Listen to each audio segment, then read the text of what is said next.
Bonjour à toutes et à tous, on démarre ce tour de la presse sportive en France, où le Paris Saint-Germain reste à l'affût en cas d'opportunité dans cette dernière ligne droite du mercato estival 2021. Malgré un recrutement déjà historique avec les arrivées de Messi, Ramos, Donnarumma, Wijnaldum et Hakimi, le club de la capitale n'exclut pas une dernière arrivée. Comme on peut le voir en haut de page du quotidien L'Équipe, Paris surveille Camavinga. Une information que nous sommes en mesure de vous confirmer. Le prodige français n'a jamais caché son attirance pour la ville lumière, lui dont le contrat expire dans un an.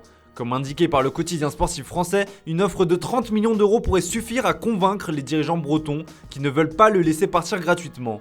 En pied de page, c'est le barrage aller entre l'AS Monaco et le Shakhtar Donetsk qui retient notre attention. Monaco vise la passe européenne, peut-on lire. Pour la Provence, Monaco déjà sous pression. Face à un adversaire habitué à disputer les phases de poule de la Ligue des Champions, les hommes de Niko Kovac devront se montrer à la hauteur. Coup d'envoi ce soir à 21h. On prend la direction de l'Espagne où l'institution du FC Barcelone est plus que jamais en crise.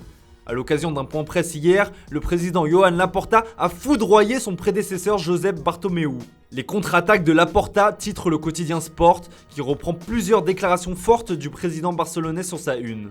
Même son de cloche sur la une du Mundo Deportivo, Laporta réplique avec dureté à Bartomeu. Au cours de cette sortie médiatique qui a duré près de 2 heures, Laporta a dressé un portrait terrible de la situation financière dans laquelle est plongé le club. Dette colossale, joueurs surpayés, masse salariale explosée, la dette actuelle du FC Barcelone est de 1,35 milliard d'euros. De crise, on en parle également au Real Madrid mais à moindre échelle, qu'il est loin le temps où Florentino Pérez dégainait son chéquier pour construire une équipe de galactiques. La tendance a clairement changé, comme en témoigne ce mercato estival 2021 à moindre coût, où la seule recrue phare, David Alaba, est arrivée libre. Une stratégie qui pourrait être reconduite à l'été 2022, un Madrid premium à petit prix, titre le quotidien AS. Les joueurs libres dans un an sont nombreux et les merengues comptent sur leur glorieux passé pour attirer les Mbappé, Pogba, Rudiger ou encore Goretzka. Le Real Madrid reste donc à l'affût d'opportunités comme le souligne Marca qui explique que Carlo Ancelotti serait néanmoins favorable à un retour de Cristiano Ronaldo. Et justement de l'avenir de CR7 on en parle en Italie, les quotidiens italiens se contredisent en annonçant le quintuple ballon d'or aux 4 coins de l'Europe.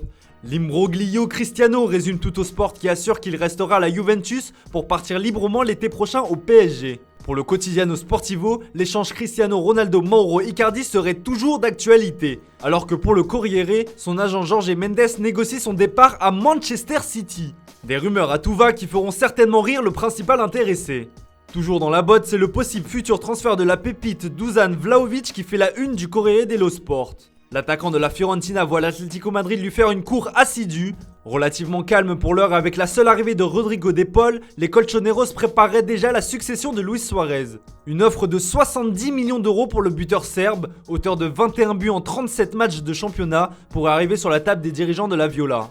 L'Atlético Madrid compte bien profiter de la pâle santé financière du Barça et du Real Madrid pour frapper un gros coup durant la fin de ce mercato et confirmer son titre de champion d'Espagne la saison dernière.